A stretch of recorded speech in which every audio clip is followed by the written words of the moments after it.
Hello and welcome to Supposedly Fun. My name is Greg and I'm here today to do a Friday Reads video where I wrap up the week in reading and talk about anything exciting that has been going on during the week, bookish or otherwise. If you would prefer to skip over the chatty portion at the beginning of the video, I don't know that there's a whole lot to talk about, but famous last words because I do that. You may skip to the Friday Reads portion via the timestamp that will be in the description box down below if you would prefer to do that. When we get there, we will talk about all of the books that I have been reading this week, both of them. Spoiler alert, I didn't finish anything this week, but I have really been enjoying the books that I am currently reading, and you will hear all about them when we get to the actual Friday Reads portion of the video. The first thing I really want to mention is in my last Friday Reads video, I had talked about how I hadn't been feeling well last week and hadn't been sleeping very well, and I got a lot of really lovely comments from people who were concerned and wanted to make sure I'm okay or just wished me well, and that was lovely. I did get a couple of very concerned sounding messages on Instagram from a couple of people. So I feel like I should kind of clarify. I'm okay. Everything's fine. I did have to pop in for a quick inpatient procedure on Tuesday and everything's fine. And I had been hoping that on Tuesday, because I would be getting home and I would not be going to work for the rest of the day, that I would have time to read. That ended up not happening because what ended up happening is I got home and I took a nap. And then after I took a nap, I was still feeling really groggy and kind of out of it. So I ended up watching a movie. And I ended up watching the 1964 movie Beckett, which is an adaptation of a stage play. And not to go on a whole side quest, but I found the movie very boring. But it fits into this interesting thing with history in general, which is that things can be very cyclical. And it really fit in with the big trend at the time in movies. Here, I said I didn't want to go on a side quest, and here I go. I'll keep it short. But in the 1950s and 60s, Hollywood really loved ponderous, overly long epics, especially biblical epics. And the reason I find this so interesting is that what was going on in the 1950s and 60s that would have had Hollywood so concerned. Television, especially in the 1960s, was becoming more and more of a thing. More and more people were buying televisions, they were getting them in their home, and Hollywood was terrified that television was going to kill their audience. So they were coming up with ways to compete with television, and one of the big ways they did that was through epic movies. Most of them were biblical in nature. That's why you get the Ten Commandments, Ben-Hur. Beckett is not like a sword and sandal type movie like those. It's not set in biblical times like those, but it is epic in scope. It's really long. It's 3 hours, just about. It's a little under, but it feels like longer. And it is very religious in scope, and it has a lot of, because it's a historical drama, there are a lot of costumes and things like that. So it is in the same wheelhouse. And the reason I say history is cyclical is that we're going through a similar thing now because Hollywood is terrified of streaming platforms and losing audiences to streaming platforms, even as Hollywood builds its own streaming platforms. So it's like a weird twist on the old format. And the way they're trying to get people to stay with movie theaters is through a lot of existing IP and revisiting old things that people loved and maybe will want to see a sequel or a spin on, but also a lot of, Marvel movies, big action spectacles that people will tell you, oh, you have to see that in the theater because it won't be the same at home on your TV. So that's my side quest about movies. And really the message behind that was just, I'm okay. I had been hoping that I would get a lot of reading done on Tuesday, and I will give Beckett this. It helped me sleep. I think I nodded off a little bit in the middle. It was really well acted. It is a well-made movie. It's just very long and ponderous. That's kind of what I would say about that. And that's my little history side quest lesson, all of which was just to let you know I'm doing okay. Not to be vague, but that everything should be fine. So I wasn't feeling great again this week, but hopefully help is on the way. And the inpatient thing was just to make sure nothing else is going on, and it was fine. So that's a little cryptic, but also maybe TMI. I don't know. it's what's been going on, because I feel like since I got a lot of concern messages, I just wanted to say I'm okay. This week was an improvement, but kind of still a lot similar to last week. So that's kind of where we're at with that. The book world has been pretty quiet. Again, we're in the last period of summer, so the book world has gone a little quiet. September is going to really pick up, though, because we'll be getting the shortlist for the Booker Prize, and we'll be getting the long list for the National Book Award. Pretty back-to-back. The National Book Award long list, they will be announcing all of their long lists in all of the different categories September 10th through 13th, and I'm assuming that the 13th is when we'll be getting the fiction long list, because it's usually the last one that we get. And then the Booker Prize will be announcing its shortlist on September 16th, which is Monday. So you can see right away, after Labor Day, things in the book world are really going to start kicking up, and we'll be seeing a lot of those big end-of-year book releases. So it's quiet in the book world now, but change is going to come. Actually, just this week, I was looking at some book tour schedules for authors who have events coming. And in particular, I was looking at Louise Erdrich's book tour schedule. And I love where I live. The frustrating thing is that no big name authors come here. If a big name author comes here, it's usually an event. And I admit one of the things I miss about living in New York City is having access to a lot of those big author events and book launches and things like that. It used to be kind of fun to go to them, but I love where I live. It is what it is. So book news will be coming. The really big news has been happening, of course, in the regular news outside of the book world. And the Democratic National Convention was this week. I had done a Friday Reads video a couple of weeks ago when Kamala was announced as the successor to Joe, or the likely successor to Joe Biden on the Democratic ticket. And I think I called it, like, is this hope? And after the Democratic National Convention, I feel pretty confident saying, yes, this is hope. And actually, I had a conversation with my therapist, who it turns out is about 10 years younger than me. So when Obama was elected in 2008, she was actually too young to vote. So nothing will make you feel old like that. So she was saying, I've never experienced an election with this amount of hope, and it feels very powerful. And I said, oh, well, I actually think 2008 was a little more than this, and that's when I found out that she had. So it is definitely bringing me back to 2008. That's my way of saying that. I'm full of tangents today, I guess. So that's meaning that this is not going to be the elusive short Friday Reads video that I keep talking about, that mythic thing that will probably never actually happen. So point being, I do feel hopeful, but I also feel a little scared because there's a long road to the election, and there's not actually. It's a short period, but a lot can happen in there.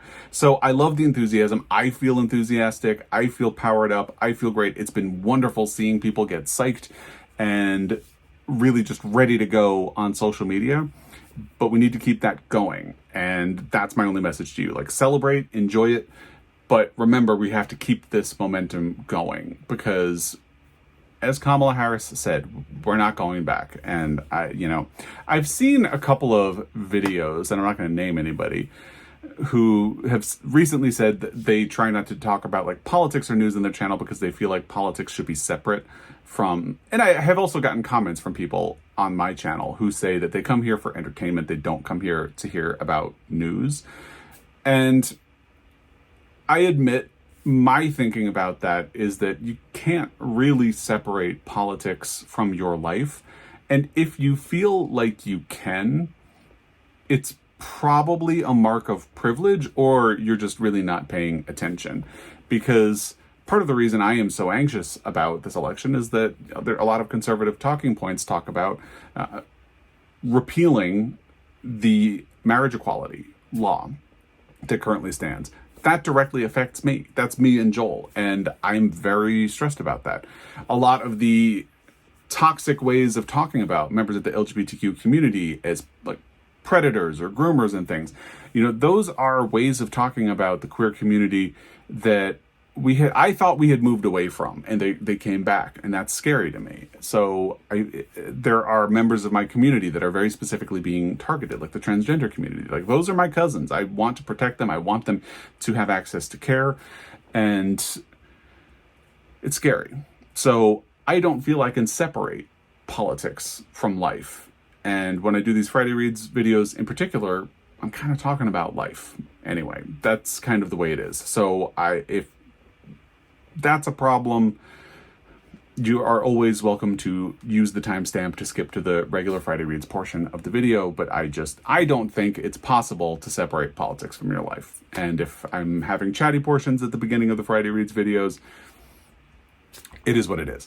And if you are not registered to vote, I am going to be continuing to keep that link to the website where you can check your voter registration status. Please do so, because I've heard rumblings that there are movements to purge people from like voter rolls in swing states in particular. So it's worth your time to check your registration status. I did it. It's very quick. It basically just lets you navigate to your state, and then you can check your registration status if you are already registered to vote or think you're registered to vote. And if you're not registered, get registered, because there's so much on the line. You need to make sure you are part of the process. It was particularly lovely to see Pete Buttigieg's speech, because I hadn't really thought about this, but he and I are almost exactly the same age. He's actually almost exactly 6 months older than I am. So everything he talked about in his speech about how his life had seemed impossible to him when he was growing up, and how he hadn't been sure that there was any way for him to have the life that he wanted, or if there was a place for him. I experienced all of those things. You know, he and I were growing up at the same time. Very different circumstances, different places. Obviously, he ended up in the military. I did not. So different life paths, but we grew up in the same world. It's amazing to me to think about the life that I have now. And if you went back in time and talked to 16-year-old me and said that, you know, this is what your life is going to be, I would not have believed you, because at the time I was 16, it was impossible that I could be living the life that I am having, that I would have the family that I have.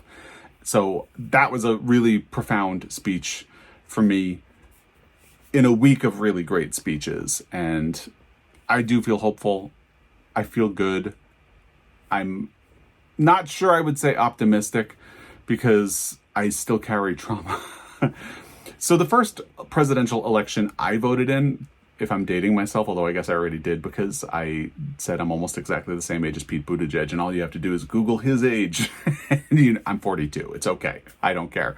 The first presidential election I voted in was 2000. And on election night, I went to sleep after they had called the election for Al Gore. And then I woke up in the morning and everything had changed. So I have actually been scarred by elections since the first election I was able to vote in. And never really got over that. And then 2016 like brought up all of that trauma and magnified it by a lot.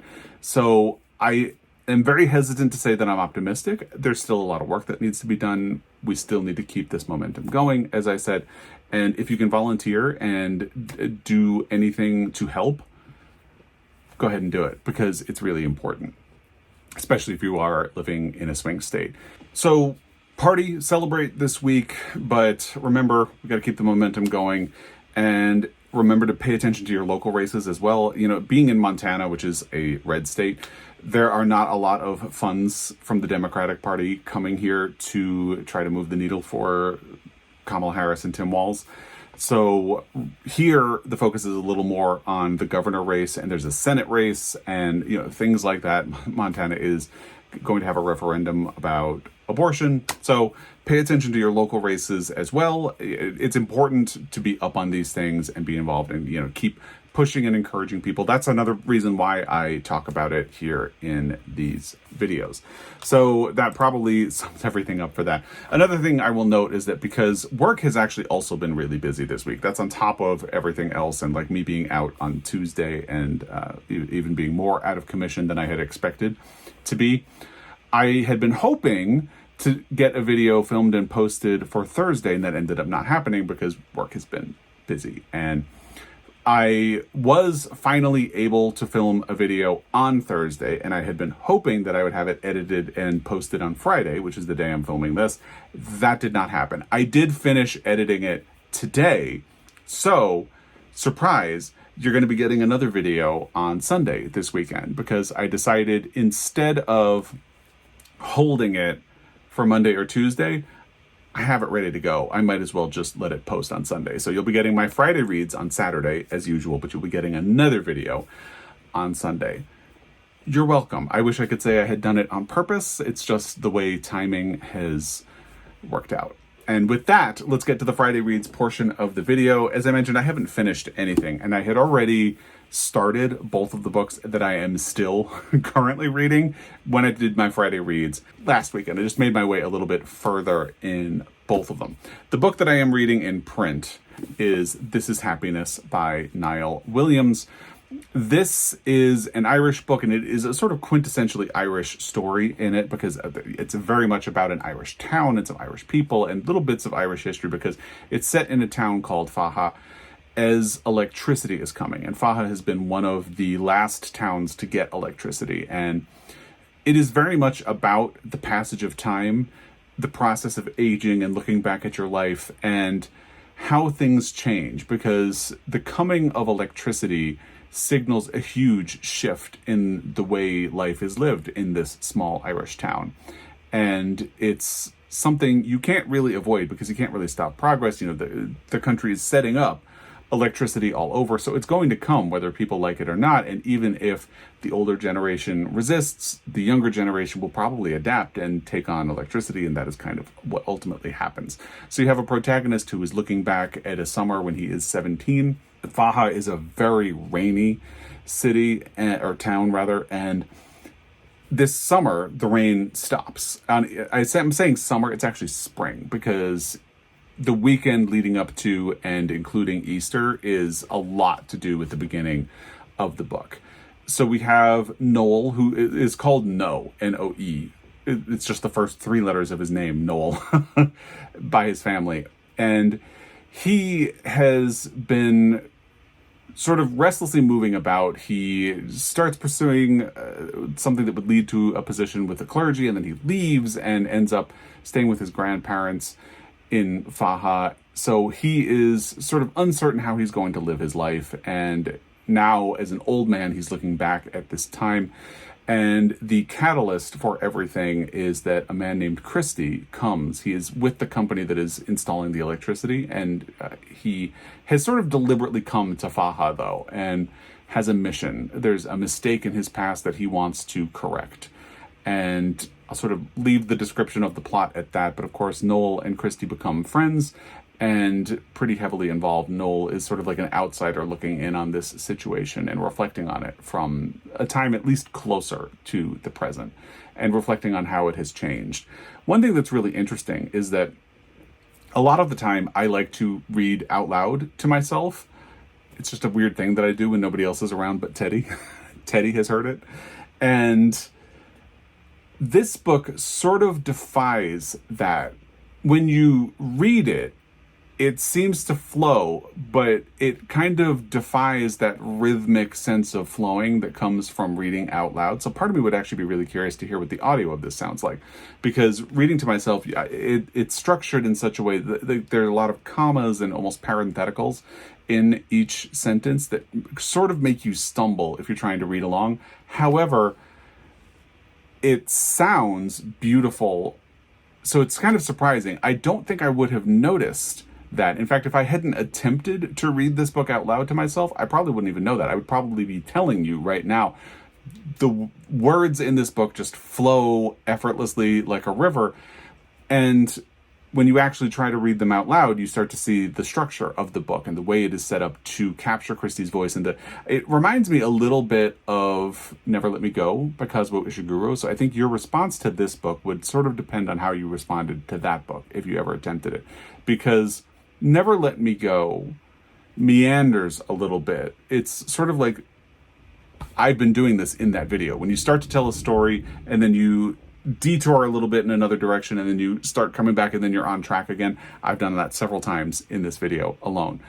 And Never Let Me Go definitely does that. So if that got on your nerves, you might not like This Is Happiness, because it's really doing a lot of that sort of twisting and turning and reflecting. And sometimes it almost seems like this could start getting ponderous, but it stays on the side of being charming somehow, to the point where I actually had to pull out an index card. So part of how you can tell when I'm really interested and invested in a book is when I pull out an index card. So I still have my bookmark, but I have started taking notes on an index card as I go through, and I have to keep a pen handy as I do that. So that is how much I am enjoying This Is Happiness by Niall Williams, and the index card itself is a testament to that.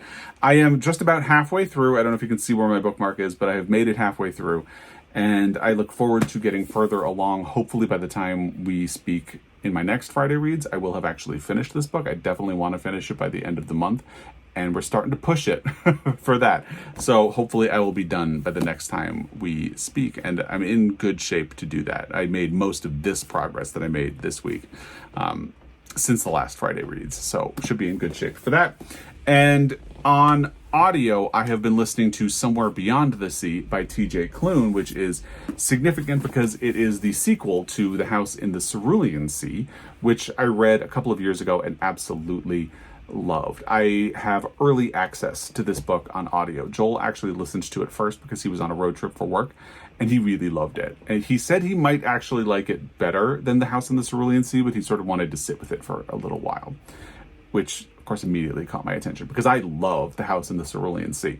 So if you are unfamiliar, in The House in the Cerulean Sea, you have a man named Linus who is working for a fictitious government organization. Of course it's fictitious, but just to set you within the magical world of this, he works for a government organization in charge of magical children and regulating them. And he is sent to Marseilles Island, which is sort of what you see pictured on the cover, to check on Arthur Parnassus, who runs a small orphanage where 5 or 6, I think it's 6 children are kept, one of whom could be the Antichrist. And he comes to the island, and it ends up being a sort of heartwarming story. And the difficulty with a sequel is that it's hard not to spoil the end of this book. So basically, in Somewhere Beyond the Sea, Arthur Parnassus is called to the mainland to testify at a hearing about his past and things that he has done. And it's sort of a trumped up thing to... Again, it's hard to talk about this without spoiling The House in the Cerulean Sea.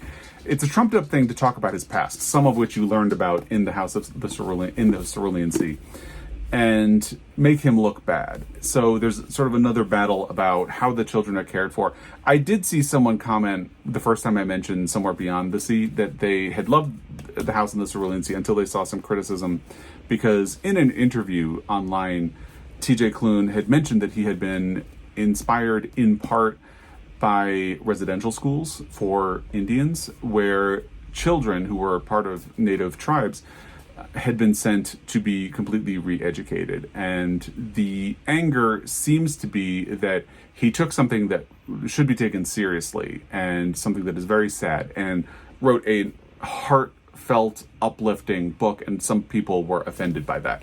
I actually looked up the quote. I didn't spend a whole lot of time doing this because, to be honest, I haven't seen a whole lot about it, so I'm hesitant to really elevate the conversation about it. But it feels like there's a lot more after that quote. And basically what he said after was he started learning about the schools, and he thought to himself, what if you had these children who were separated from their families and sent somewhere alone where they're scared? And what if someone treated them with kindness? And that's sort of how you end up getting The House in the Cerulean Sea. But the sort of message, like, yes, it is a sort of heartfelt message, but it's a little thornier than that, I think. And I kind of want to finish Somewhere Beyond the Sea before I really come down with a verdict on that.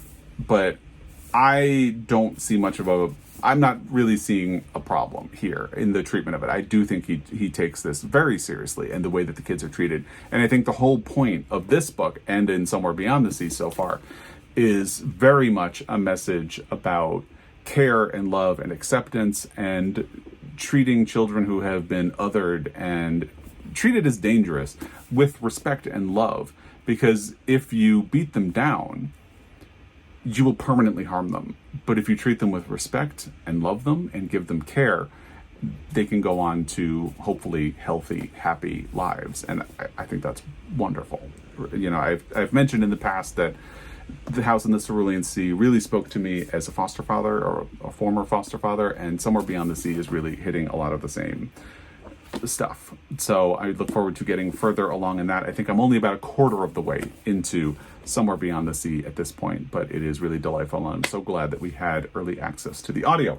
What do I have coming up? A lot depends, because I'm still having my library situation where I have a lot of library books. I still want to get to Oliver Lafarge for my Pulitzer Project, but I have these library books that I think I'm going to try to get to first. Now, I mentioned that I had gotten the Friday Afternoon Club from the library last week.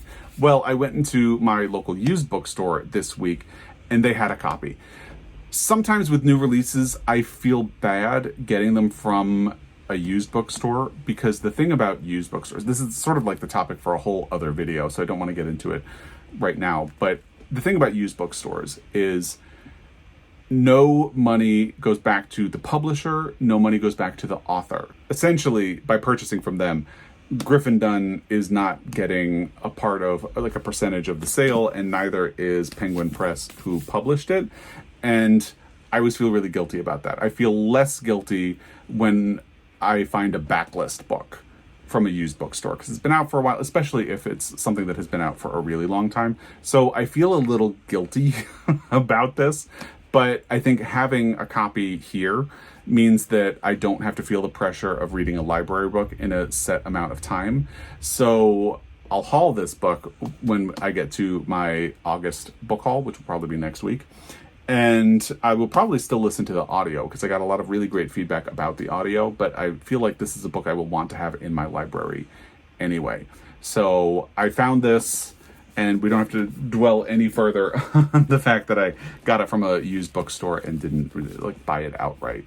So anyway, the two library books that I have right now, I still have Enlightenment by Sarah Perry. So this is probably the one that would get priority, since I've had it a little bit longer and it will be due back earlier. So this is sort of looking heavily like it will be the next book that I read in print once I finish This Is Happiness. But I got another library book this week, and it's another Booker book, Orbital by Samantha Harvey. And it's not a long book. Let's see, how long is this? This is just barely over 200 pages. Looks like it's about 207. So there's a chance I might try to fit this in before I do Enlightenment, especially since feedback I've seen on Orbital has been a little all over the place. I've seen some very positive feedback, but I've also seen some very negative feedback. So part of me is curious to at least try the beginning of this book and see how I respond to it, and then sort of go from there. And then I don't know what I will do on audio once I finish Somewhere Beyond the Sea. I don't know why I'm holding up The House in the Cerulean Sea for that, but anyway, it is what it is. So we'll see what I end up doing on audio next.